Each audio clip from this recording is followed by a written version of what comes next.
Muối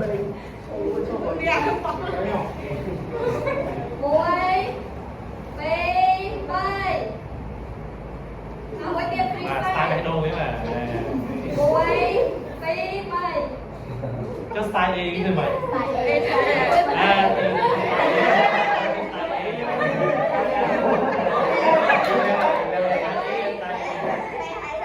muối bay bay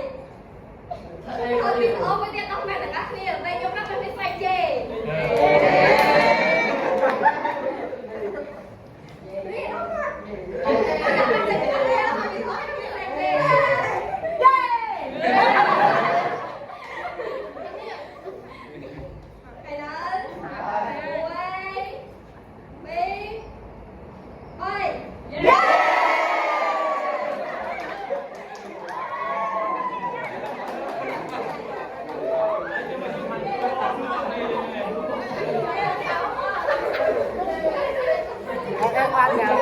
Qua ngào.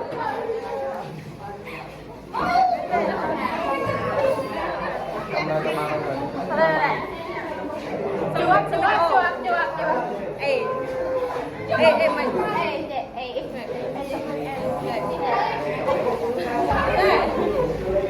Van ri ê xong cái độ thấy dài cái đây dài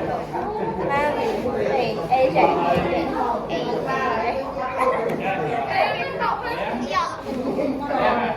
hoặc lại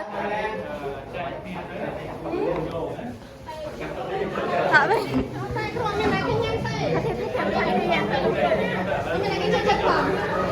ê ba nào nước ai da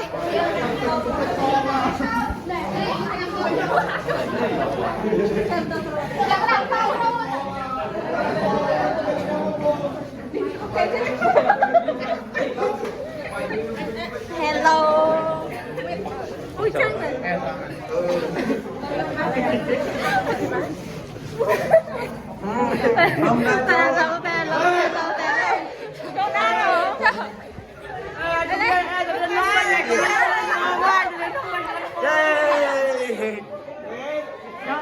trong đi được với ai